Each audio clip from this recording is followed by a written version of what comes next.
নানা নাটকীয়তার জন্ম দিয়ে জাতীয় দলের বাইরে রয়েছেন তামিম ইকবাল। ভক্তরা মুখিয়ে কবে ফিরবেন তাদের প্রিয় ব্যাটসম্যান। বিসিবি সভাপতি সহ একাধিকবার বোর্ডের পক্ষ থেকে তামিমের সঙ্গে আলোচনায় বসার কথা শোনা গেলেও ফলাফল শূন্য। সবশেষ তামিমকে দলে ফেরার আহ্বান জানিয়েছেন অধিনায়ক নাজমুল হোসেন শান্ত, কিন্তু তাতে যেন পানি ঢেলে দিলেন বিসিবির ক্রিকেট অপারেশনসের চেয়ারম্যান। আমাদের সাথে এরকম কোনো কথাই নেই। ডেফিনেটলি তামিম ইকবালের সাথে আমার সাথে সিরাজ ভাইয়ের সাথে মাননীয় বোর্ড প্রেসিডেন্ট আমাদের অ্যাসাইন করেছিল তার সাথে আলাপ করার জন্য। আমরা তার ক্রিকেট প্ল্যান নিয়ে আলাপ করেছি। একটা জায়গায় এসে আমরা আলাপ আলোচনাটা শেষ করেছি। আর এটা আমাদের কথা ছিল, আমরা মাননীয় বোর্ড প্রেসিডেন্ট ওনার কাছে আমাদের এই মিটিংয়ের আউটকামটা ওনাকে জানাবো, আমরা জানিয়েছি। এবং এখানে তামিম ইকবাল নিশ্চয়ই তার কোনো ক্রিকেট প্ল্যান নিয়ে আমাদের সাথে আলাপ করেছে। কী আলাপ করেছে এটা তো এখন আমি আপনাদের বলতে পারছি না। তো আমি একটু বলে নিই, তো এই জিনিসটা তামিম ইকবাল এবং আমাদের বোর্ড সভাপতি ওনাদের দুজনের মধ্যে আলাপ আলোচনার পরে আপনারা জানতে পারবেন যে আলটিমেটলি তামিম ইকবালের ক্রিকেট প্ল্যান কী। বরফ হয়ে যাওয়া তামিমের বিষয়ে আগ্রহ কম থাকলেও মুস্তাফিজুর রহমানের ব্যাপারে বেশ যত্নশীল জালাল ইউনুস। আইপিএলে চেন্নাই সুপার কিংসের হয়ে মাঠ মাতিয়ে চলা টাইগার পেসারকে তাই ফিরিয়ে আনা হবে চলতি মাস শেষ হলেই। মুস্তাফিজের আইপিএলে শেখার কিছু নেই বলে মনে করেন সাবেক পেসার জালাল ইউনুস। মুস্তাফিজকে আমরা 1 তারিখ পর্যন্ত খেলতে দিচ্ছি। 1 তারিখে 2 তারিখে হিল বি হিয়ার, 3 তারিখ থেকে হিল বি অ্যাভেলেবল। মুস্তাফিজকে আইপিএলে খেলে এখনো শেখার কিছু নাই। মুস্তাফিজের লার্নিং প্রসেস ওভার। বরঞ্চ মুস্তাফিজের থেকে শিখতে পারে ওইখানে আইপিএলে অনেক প্লেয়াররা। এতে বাংলাদেশের কোনো বেনিফিট হবে না।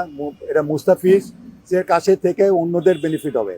আর খালি নট অনলি যে ওইখানে আইপিএল খেলাটা তারা মনে হয় আপনাদের কাছে 4 ওভারের খেলা, কিন্তু এটা জানেন কত ধকল নিতে হয়।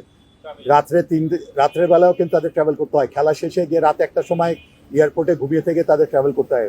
অনেক কষ্ট।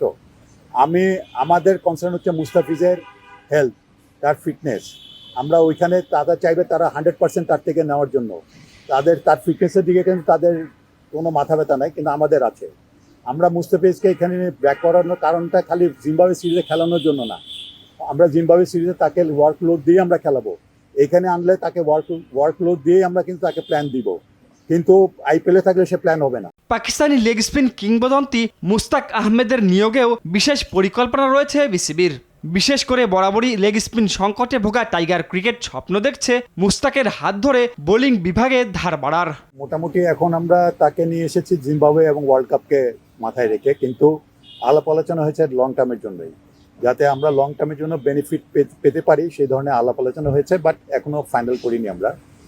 আর মুশতাক আহমেদের লেভেলের একজন স্পিনার যদি বাংলাদেশে আমাদের আসে, এবং আমরা জানেন যে আমাদের এখানে একজন ডানহাতি লেগ স্পিনারের ঘাটতি দেখছি, তো সে যদি আমাদের আরও other then Rishad already he is international side, এবং 2-1 যারা আছে প্রমিসিং যারা লেগ স্পিনার্স আছে তাদের জন্য একটা বড় একটা সাপোর্ট। এবং তাদের থেকে মুশতাক আহমেদের কাছ থেকে যে নলেজ, তার এই ভাস্ট নলেজ, এই নলেজটা তাদের সাথে শেয়ার করাটা একটা বিরাট ব্যাপার হবে। অ্যাট দ্য সেম টাইম আমরা চাইবো যে মুশতাক আহমেদ আমাদের থাকা অবস্থাতে যাতে আমরা আরও আমাদের দেশে যদি আনাচে কানাচে কোনো যদি লেগ স্পিনার ভালো থাকে, এখন যারা এক্সপোজারটা পায়নি তাকে দিয়ে যদি আমরা এই ট্যালেন্ট মানে স্পিনার হান্টার যদি করতে পারি আমাদের জন্য খুবই ভালো হবে। ক্রিকেটে আমাদের লেগ স্পিনার ভবিষ্যতের জন্য ভালো হবে। ওডিআই বিশ্বকাপে ভরাডুবির পর টি-20 বিশ্বকাপে গোছানো দল চায় বিসিবি। অরণ্য গফুর, OTV, ঢাকা।